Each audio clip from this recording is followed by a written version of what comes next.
I thought it was some pine trees, some gravel. But you know, the couple of hours that we spent together has left me completely, mesmerized. I don't know enough about the subject to talk to you or even to give you an introduction. But Pranay calls himself, or doesn't call himself, others call him a biochemist, some call him a caricaturist. I call him the best writer in India at the moment. Believe me, he's written Indica, which is brilliant, and those of you who's read The Invisible Empire, his book on the viruses will be absolutely stupefied by what you read. I'm going to try at the end of our talk to bring him around to some of the other questions, but in the moment, in the next hour, half an hour or so, I think he should talk about the natural history of Kasauli or the lower Shivaliks. Thank you, Vikram. I think, am I audible? Is this good? Yeah. Okay, great. So, louder? Okay. I think, yeah, the volume's being ramped up. Thank you so much, Vikram. You're always so generous with praise, and I'm so happy to be, I've shaken hands with Khushwant Singh. What an incredible person. So I'm a little in trepidation that I'm here. And thank you, the organizers. Nilofer, thank you for persisting to have me here. So I'm going to stand up because my excitement with rocks and natural history is such that I can't sit. So I feel bottled up. So I'm going to tell you a story which I think most of you may not have considered when you travel across in this terrain. And I imagine that all of you have come traveling from Chandigarh and have taken the road trip from Chandigarh, Kalka. Okay, I need to keep the mic up, okay. You've taken the road trip from Kalka, Chandigarh, Kalka to here, right? So I'm going to take a transect. I'm going to do a road travel and tell you how fascinating it is if you were to just look around and see the rocks, and they have an incredible story to tell you. I arrived last night, so I took that opportunity of this morning to travel, retrace my steps to, look at the rocks early in the morning. So I'm sorry I missed Amitav if he's here, and the other sessions that happened, which I believe were brilliant. I'm sorry to have missed them. But I did some homework, and I wanted to bring that granular perspective of understanding the rock and also tell you what to see where. So let me not take more time and start a deep dive into the 45 million year history of how this rock upon which we sit today, all of us are sitting on it just now. So if we traveled from Chandigarh northwards towards, coming to as far as Parvanu, we would have crossed a place which is called the Bilaspur Thrust. Now it's a big, wide area. It looks as if it's been a canal that has been cut across. It's not, it's natural, right? Now that's a thrust means it's an area that has been pushing itself northwards. India has been pushed northwards after it broke away from Madagascar 88 million years ago, and the Deccan lava flow that happened, there's a big Deccan flow that is happening still in the middle of the Indian Ocean. Now that's what is pushing India northward. So all these earthquakes that we feel, the last one, the major one we had was in Nepal, right? The Gorkha earthquake, the tragedy that happened. Those earthquakes are indicators that we are still moving northward. So India is going to, maybe over the next 50 million years, is going to be completely reorienting itself. It's going to twist around Assam and Nepal. It's going to get crushed there. That's going to be another story for another time. But what I'm trying to tell you is that there's a constant push that is happening here. And so as you come to Dharampur, when you come to this chalk, when you take a left coming into towards Kasauli, I want you to, the next time you go and you cross this place just after Timber Trail, just look up the rock that you see up there. It's a fascinating rock. You see a very large part of that mountain which has a very massive olive green, dirty olive green colored rock. That's a mudstone. It doesn't look too impressive. When it rains, it looks shiny. It's pretty to look at. Lots of people at Timber Trail like to keep it as a backdrop. Now that rock is really, really old. It's perhaps one of the oldest rocks that are found in this region. And that belongs to the Subathu formation. Now, all formations in this region are named after a locality. So they're not named after some Greek god or a Hindu god or any such thing. Thankfully, they're named after localities where they were identified first. So you've got the Subatu formation, which is old, and it formed about 44 million years ago, and it took a couple of million years to make. So it took another 15 million odd years till it became the rock that we know. So the Subatu formation is interesting because if you were to look at places where it is not consolidated and it has these layers of rock, you're going to find fossils in it. So there is a lot of fossil in the rocks that you have here, right? What I'm trying to draw your attention to is that even in a dead thing like a rock, you've got mysteries of the past, incredible creatures that no longer exist, incredible trees that no longer exist. So as you leave Dharampur and you come and look at this olive green, dirty olive green rock, which we call shale, it's pretty easy to find fossils of snails and fish, and teeth of fish rather than and snails. Let's move now a little about 4 kilometers, and we reach this road which takes us closer to the Sanavar school, and which is called the Sanavar Gadkal Kasauli Road, right? I think, is that the name? I don't know what the name is. I'm sure there must be a local name to it. But as you come to it, just stop at this place where we fork and stop at the Baba Balaknath temple, right? You come there, and there's a rock there which is very, very interesting. The Subatu rock there has a slightly different color. It's a little purple rather than the green color. Now, what does that tell me? It tells me something else. The olive green color was made in a condition where the sea and the fresh water was meeting and creating that green rock. The rock that is purple in color is entirely marine because it has more oxygen. The iron oxidizes. Now, I'm sorry I'm taking you back to your boring chemistry class, but it's important for us to understand this. Why so? Because it has serious implications for climate change that we are facing now. I'm going to come to that a little later because Kasauli has a part in the larger story that we're going to talk about in climate change. Let's move a little further from the Balaknath temple. Let's come closer to the brewery road. The brewery road is the old brewery road. I believe, I don't know what it's called now because I asked the locals what is it called, and they said this place is called Brewery Road. I said, okay. Now there you have the Kasauli rock, the Kasauli formation. That yellowish rock, which actually when it's cut and it's been exposed for a long time, it becomes a little grayish and brown. So it doesn't look attractive, but if you were to chip it, you find that it is slightly orange-brown in color. Now that's the Kasauli rock. So you've got the Subatu rock, you've got the Dakshai rock, and you've got the the Kasauli formation. So you've got 3 rocks to remember, right? And they're easy because all of you know these cantonment areas, right? I mean, these are popular towns in this region. What makes this rock fascinating is that on the Brewery Road, you just don't have to look for more than half an hour, and you will find your incredible fossils of logs, and the logs are big. They're big logs. They could be as big as a foot across, and they're cross sections that you can look through. You find twigs, you find fossils of flowers. And there are flowers of trees that are now found, or their distant cousins are now found in central India. Things like Maduka, from which we make mahua, right? That tree used to exist here 18 million years ago. Now, isn't that funny? So this place was entirely tropical. You would have had the ancestors of the tigers and the rhinos. They found fossils of bears and hyenas and rhinoceros. Rhinoceros bone, incidentally, and even very large elephants are rather common in this region. But this place is also very popular for people who are hunting for the ancestors of the whales. India was the incubator, or rather this region, south of the Simla Hills, was one of the places where the whales evolved. And the earliest whales to have evolved were not water-dwelling. They were actually a little like pigs. They were small land-dwelling animals that wanted to find new niches to find new kinds of food.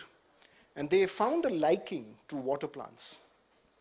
And these small pig-like animals, very tiny, would duck into the water, feed and graze on the water plants that were in shallow lakes and shallow ponds, and emerge later. And that's how the earliest whales, the mammals, returned back to water. Right? The mammals would return back to water 4 more times. You know, the otters, for example, right? Or the manatees and the sea cows. Now, we also find the sea cow, the manatee. I think most of you know what the manatee is. Beautiful, very gentle creature that lives in shallow seas and lagoons. We found bones here as well. When I say we, I mean my gurus in the paleontology world.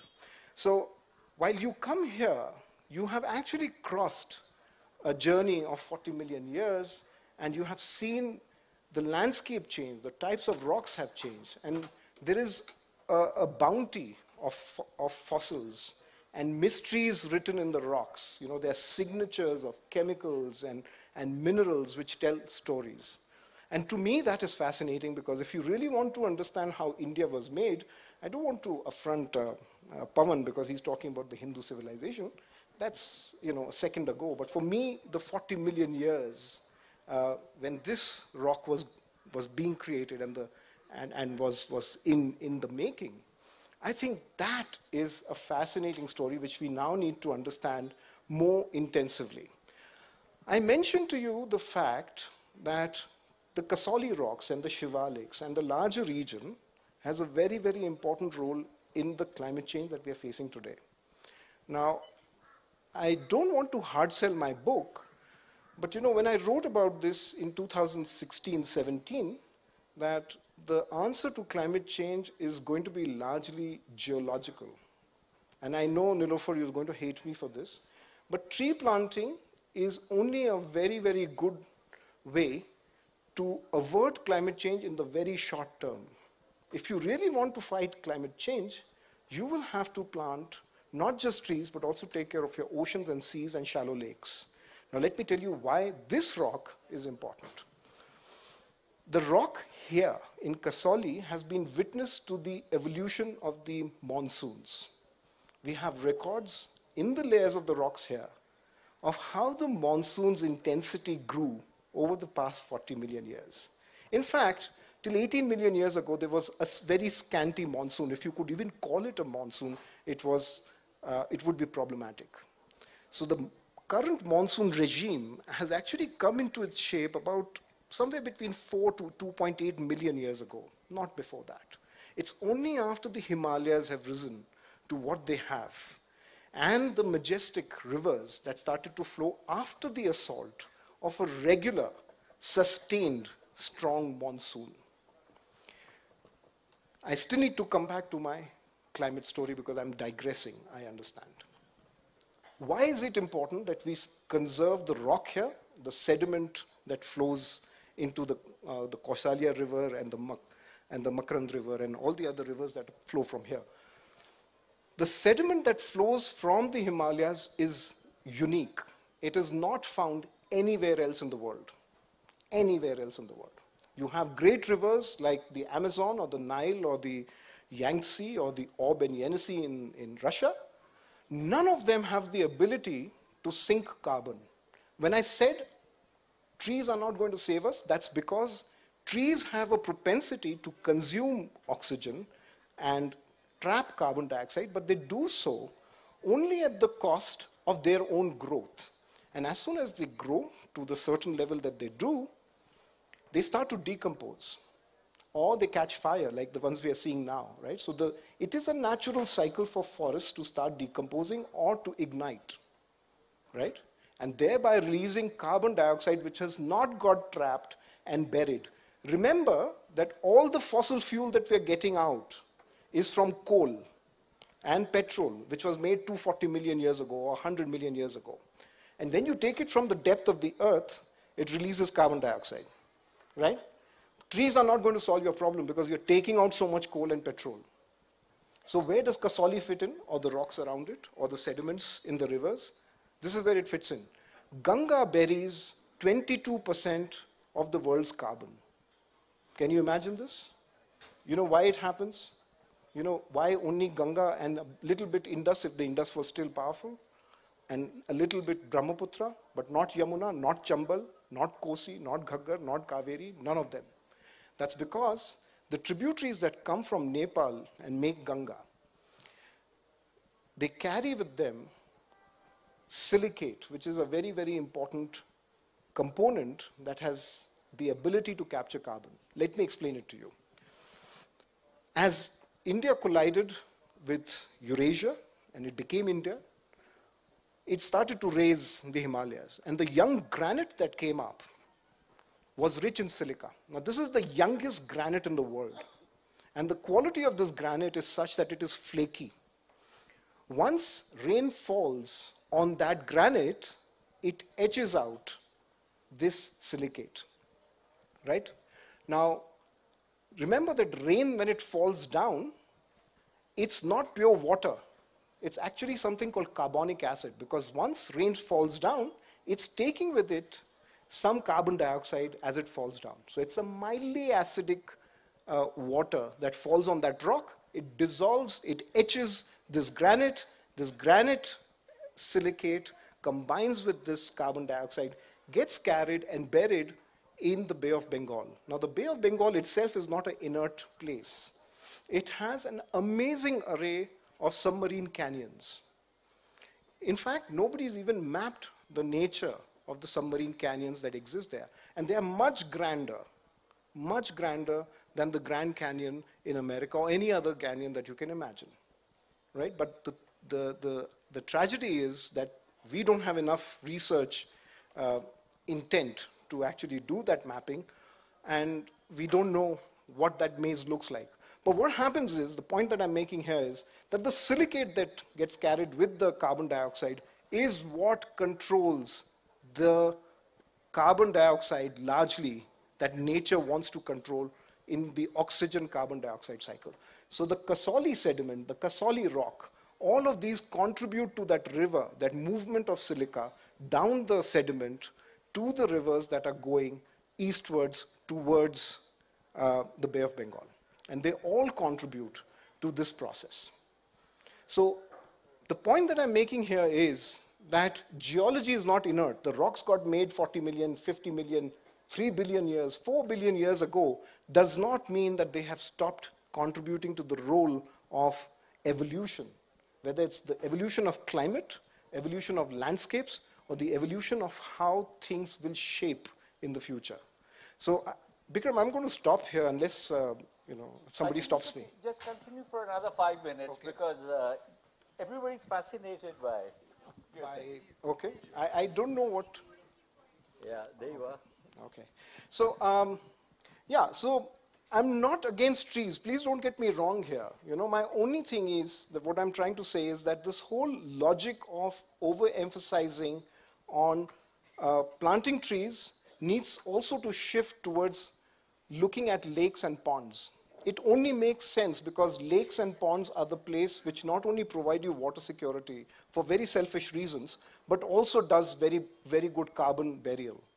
Carbon burial, like I said, has to go back deep into earth. So the next time somebody tells you that we are doing enough, a corporation tells you or a foundation tells you that we are planting enough trees, ask them, what are you doing for lake preservation and for ponds? This is an important part. And if they can do seas and oceans, even better. Because trees are going to decompose, trees may catch fire, trees may be used for building, furniture or whatever. That's not going to solve your carbon crisis. We are taking out far too much from the earth and burning it up. Trees are not going to take that carbon out, the excess carbon out. It's like a ledger. It's like a accounting book. If you were to put the left-hand side, the things that you're taking out and how much you're trapping, it's a huge imbalance just now. And I think we are fooling ourselves if we are saying planting trees is going to help us fight climate change. God be with you. It's not going to happen. Because that's not how it has happened in the past. Now, again, geology tells you this. Earth's history tells you that, there were phases when carbon dioxide levels were very high. Vegetation, along with tectonic processes, more so tectonic processes and the ocean chemistry, that changed or brought back the balance of oxygen and carbon that spurred evolution again. Pranay, why is it that if what you're saying is so common at these hills and other places, why don't our schools have it? Why aren't there any museums? Why you're not allowed to take photographs in them, wherever there are museums? Well, that's a larger question. I think that that's a curse that we have with all museums in India. I mean, whether it's historical objects or any other thing. I mean, you can't even go to, say, the National Archives of India and take photographs. I think that's a mindset issue. I think we are looking at a larger problem of how pedagogy is designed. I don't think we encourage children to look at things critically. Critical thinking is absent. I think this is a debate which I think needs to be taken to educationists and people who need to understand what revisions we need in terms of looking at how future society is going to be. To revert to what you were talking about, when you talk about the Kasauli rocks, Vatu rocks, how long does it stretch? Does it stretch all the way up to Dehradun, where you have the Kala Right. Yeah. So, good question. Sorry, I should have said this. So, the Kasauli rock, the Kasauli formation, is about 35 kilometers if you were to look at it as in terms of breadth. Starting from just south of Dharampur, and it goes 35 kilometers north, and it goes into a band of about 100 kilometers east to west. So but that doesn't mean that the rock then gets absent. The only thing we know is that the rock subsides below another rock. For example, in Dakshai, the Dakshai rock, although is older, in some places the Dakshai rock has come up. And that's what happens when the collisions happen. Some rocks topple over the other. So a younger rock may have got subducted or come under an older rock. So that also happens, and it's funny because you have a younger rock beneath the older rock. What we imagine is that you have younger rock on top of the older rock, and it's like a natural sequence. Sometimes nature plays tricks because you've got collisions happening, and a lot of those upheavals happening on land surface. So it's very interesting in that sense. I'm going to take your talk to a slightly further logical extension, as it were. In your books, you have mentioned that these rocks may contain viruses unknown before. Is that true? Well, and you might end up having another pandemic which we know nothing about. Well, it's not going to be rocks that are going to release. Or underground, or in the glaciers. Sure. So, yeah, there have been these discoveries that have been made in the peat bogs and in the Permian region of Russia, where they've discovered mammoths. They've found frozen mammoths that were very well preserved. Their soft tissue and their bones, they're virtually intact. And what they found was that the bacteria and the viruses that were in the gut and in the lungs of these creatures, they were alive. So the good news is that none of these creatures that have been discovered have crossed over or have the potential to cross over into humans. So don't get alarmed as yet. But what it also means is that we know very little about the microbial world. For example, until 1988, we did not know which was the largest photosynthesizer in the world. We thought trees were the biggest photosynthesizers, the biggest engines of photosynthesis. We were completely wrong. The biggest photosynthesizer is actually the smallest known bacterial cell, and it's found in the ocean, in the first 40 meters of oceans, and it's found right across all oceans. And they produce roughly 35 to 40% of all the free oxygen that you and I breathe. And they've been doing it for 4 billion years. Right? Now, isn't that amazing that we did not know about them till 1988, till a PhD student called Sally Chisholm discovered it. And when she made this revelation to the scientific world, it wasn't taken. Even today, most scientists would not be able to tell you which is the biggest photosynthesizer. Certainly, most people do not think of oceans being the engines that produce all the oxygen or sink all the carbon. Our carbon sinking and the oxygen production happens largely in the oceans, not on land. We have a fetish for land. Uh, that's our bias. I think we need to leave it. But remember, it's these organisms, and if they were not to produce oxygen, or say if they were to go on strike like we do, right, for a week, it'll be hell. You know, everything above say 40 kilos or 60 kilos would die. Elephants, us, I mean, you know, we would just perish. We know this from previous extinctions that, you know, when oxygen levels decline, the heavier creatures that live on land are the first to die, right? So oxygen limitation, carbon cycle, all of these are interlinked, and we need to respect what happens in the quiet tides and the waves of oceans and lakes and estuaries. This is something that we have paid very little attention to. I think if we really want to make a difference in terms of climate change, conservation, and the sustainability of life in the future, we should be looking at things other than land. I mean, let me not run down tree planting alone. You know, one of the great joys of being with Pranay is he wears so many hats and he knows so many things that talking to him is possibly the easiest thing. So we just spoke about, you know, where the land where you're standing was full of whale-like, pig-like creatures.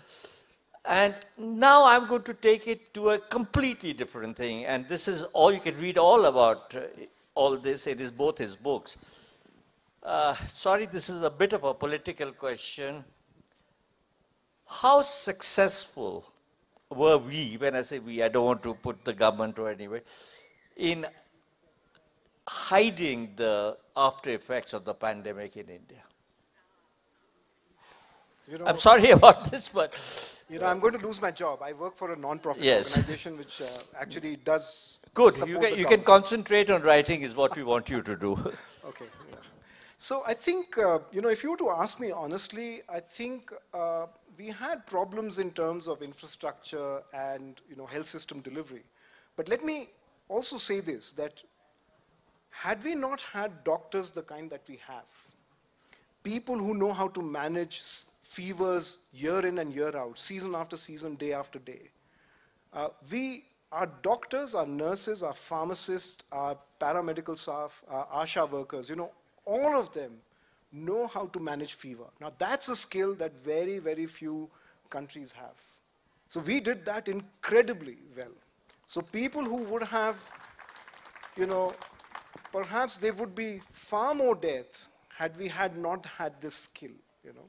So fever management is critical, whether it's dengue, chikungunya, influenza, COVID, whatever, you know. So I think that training that we get in India, in the public health system, is incredible. And I think we need to celebrate that. Of course, there are deficiencies. We've made serious goof-ups. I think states made mistakes, the center made mistakes, but that was a trial and error. I think it was a time when people knew nothing about the virus. But nevertheless, I think the doctors and the entire public health system was ready. The only deficiencies we had is the ones that we heard that, you know, ivermectin nahi hai, but ivermectin is not supposed to be used, right? That's not the medicine for improving or fighting the lung infection, right? We knew this. Was there a perception problem as by the government, for instance? You know, when you had bodies turning up at the Ganga, they pretended that all was well. Was it well? Saved by the bell. I know. Anyway, before I let him answer, the bell has rung. And I think we should answer a few of the questions of the audience. Is there somebody who would like to ask a question? Yes, please. The lady in green, yes. Yes. Is there a mic? No, hang on. Somebody's giving a mic. Nilofa, is there a mic for her? You got it, good. Hi, I'm going back to your lecture where you talked about canyons that were deeper than the Grand Canyon in the US. Roughly, what location in India, on the subcontinent are you talking about? I'm talking of the Bay of Bengal. Now, the power of the Ganga and Brahmaputra was such that it, etched out Yeah. The the force. sediment load. Yeah, sediment load. Let me give you an example. If you were to look at the sediment that came from Indus, so Indus was the most powerful river till about 11, 12 million years ago. The silt, the sediment that got washed down from the Indus comes as far south as Kerala, or even slightly beyond, till about middle of Sri Lanka.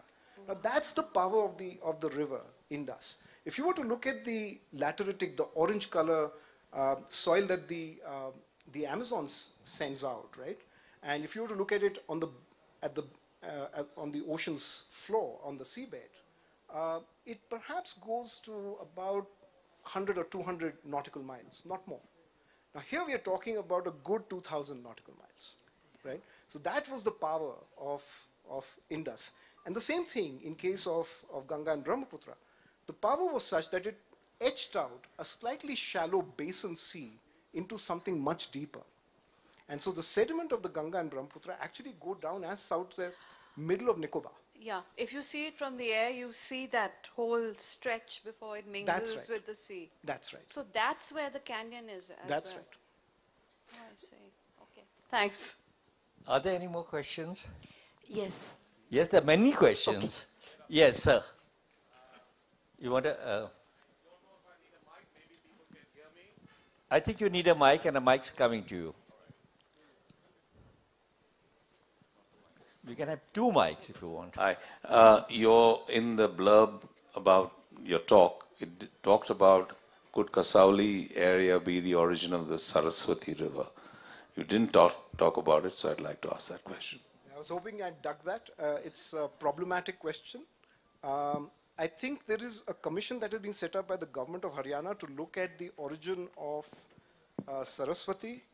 There are many claimants, many states which could well be the points of origin of Saraswati. There are several paleo rivers, as we call them, that have perhaps could have been Saraswati. So my worry is that do we have a paleo map, or at least a map from Indian mythology which says that this is where it flowed, and therefore we can say it with surety? Because there are 2 or 3 versions to it, and I'm not sure which one would hold. So even if we were to find a paleo river that passes around Kurukshetra and starts from here, it could well be another river. We don't know. You need to find settlements, you need to find scriptures, you need to find definitive answers, and not just that. And you know what's happening in the news. I mean, there's been, issues about carbon dating of a certain site, and those are controversial. So I think you can't be selective about science. If you want to get the full truth, get the full truth, and be open to change the truth that you've got. Even that may be malleable. Your levels of certainty are also some things that you can say with that level, but you can't say that I'm 100% sure that this happened. Last question.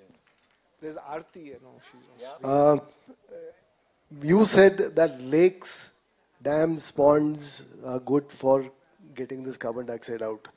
We have a series of dams, barrages that come right along the Himalayas, starting from this Kaushalya Dam right down there. In the morning, the first thing that I heard was that dams is a cement-making guy's requirement. Right. Is it bad or is it good? Okay, What I were didn't your say comments? dams. I said you need natural lakes and natural ponds. They are natural sinks because what happens is you have algae, the kai, you don't have a good word for kai, that's the saddest part.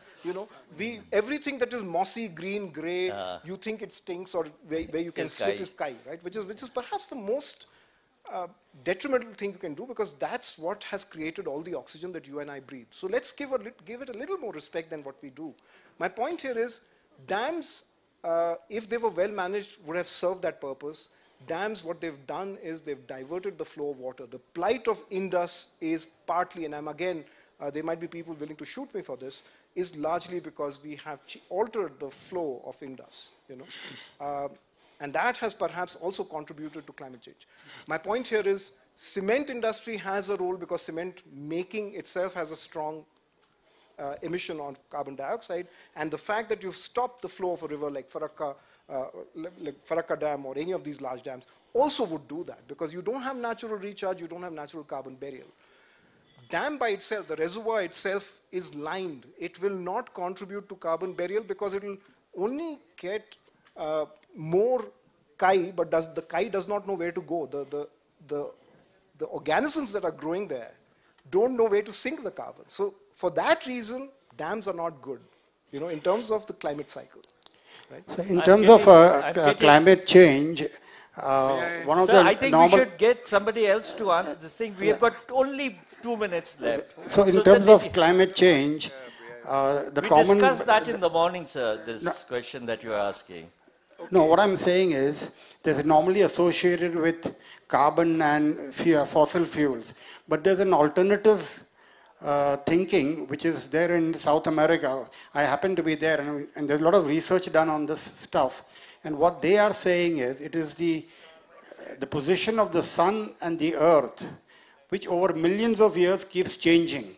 Very small degree of change takes place over millions of years. And this is what is causing climate change. It is not fossil fuels, it is not anything else. Yes, fossil fuels may contribute a very, very little thing. And you can't reverse this climate change. It takes millions of years to do it. So are we looking at something different here? No. What you're talking about is something called Milankovitch cycle. He was a Croatian statistician who said that there is something called a wobble, and that's going to happen. We can't alter the movement of the axis or our distance from the sun. That's going to happen. This year we had the solar flares, right? So that's going to happen. My point here is, wow. Okay, I don't know what that was. Okay, my point is that there are several contributors to climate change, right? Milankovitch cycle is something that we can't control. We'll need a large extraterrestrial spaceship to manage our orbit if at all we can do that. Carbon dioxide in our atmosphere is something that is warming up what's called greenhouse effect. It creates a greenhouse. Now, with Milankovitch, without Milankovitch, it is going to stay with us even in the best year. This year is the triple La Nina. That means we've already had excessive rains, right? And we should have a pretty strong winter, right? And for example, New Zealand and Australia, our Indian cricket team is already wearing sweaters, although it's summer there, right? The point I'm making here is, this is not a wobble Milankovitch year. So what is it that explains the sudden La Nina? How do you explain El Nino and La Nina? Because these are variables that are beyond Milankovitch cycle, the wobble that you talk about, the distance between Earth and Sun. So I think they contribute, they intensify the effect of climate change, but we should remember that there are several other factors that cause the change in climate that is attributed to us. On that note, there's so many hands going up. I'm just going to... one short question. Sir, you've done 3 or 4 questions already. I did not do even one. I have not asked one question. 1 minute. Yes, sir, come on, please, sir. What is you said, what is so unique about the sediment which is coming down the Himalayas? You said that is something different to anywhere you can find. Yeah, so the silica-rich rock, which is found in this region and the Himalayas, like I said, is granite, and that gets washed here. It's got this slight silvery tinge to the sands that you see from here. If we had stopped sand mining of our rivers, starting with Kaushalya and going eastwards till, say, Gaya, or even till Damodar, we would have a very rich amount of silica, which is essential for carbon sinking, right? And we don't have that. Do you know, let me share this fact. This is incredible, Bikram, you won't know this. Do you know that the sand, of river sand in Kerala, has all been exported because it contains something called thorium, right? Thorium is very, very useful because it's the future of nuclear energy. And who's buying it? Of course, the Chinese. Where are we getting the sand? Where is Kerala getting its sand? From the Mekong River Delta. So think about it. They're sending their sand and getting sand in return. And how perverse is that? Because the government has done very little to control the thorium smuggling as it is, right? So those are the kind of perversions that are there, and sand smuggling that is happening all over India is massive. Can I, with your permission, say that may I request him to take us for a little fossil walk early in the morning. How many of you would like to come? Yes. Yeah, Gilbert Trail, maybe? नहीं, यहाँ से आसपास में कहीं. Can I ask one last question, please? Yes, can I have one last question, please? Yes. Yeah, you were mentioning, the 40 feet of where all the best part of the sea, I mean, so did you mean plankton? What was the... Yeah, there is some plankton there, but you also find larger things like mollusks, which are snails and gastropods. In fact, there's a beautiful oyster bed here, which is a limestone oyster bed. I'm missing a friend of mine called Ritesh Arya, and he's the local expert. He's brilliant. And I wish the next year or some year he could show you around or possibly have an exhibit here. And he's incredible. So that's one. And there's another very beautiful thing. I forgot to tell you this. The layer that separates Kasauli and Subathu is a thin volcanic ash, which is called a tephra. Right? It's thin and white. It's very beautiful to look at. It's used in the porcelain industry. They don't extract that here, thankfully. I mean, you get big bands of volcanic ash. The reason why I'm telling you this is it's a very rare thing to see tephra in such localities, like here. The anomaly is this, that most people, most geologists think that it was a volcano east of India, because if you remember, when the Iceland volcano erupted, Europe went into a bit of a chaos, right? Because moving as Earth rotates, most of the plume would go eastwards, right? Because Earth rotates from east to west, right? But in this case, if the emission or the plume or the volcanic ash that came, if it came from Assam, then it wouldn't have come here. It should have gone towards Myanmar. So how did it come here, right? So that is the anomaly that we have not solved yet. So this place is a treasure trove of wonder. And you could do so much research, and people should be coming here. And I think we should thank you very much, Pranay. There's so many unanswered questions, and those of you who want to continue chatting with him, we can just go to the lawn and do it. Thank you so much, and I think we need you for 5 days non-stop. That's right. Thank you very much. Thank you, Bikram. Thank you, Pranay. There is a young lady over there who has a question. Maybe she can catch she can you go out with them. once you're down from the stage. I have a quick announcement. There is a car number CH031841 which needs to be urgently, immediately removed. I'll repeat the number, CH031841. Please remove this car. Thank you. Gula's just come. So she's right here. Okay, great. Sorry? Yeah, it is. Yeah. And we're breaking for tea now for 20 minutes.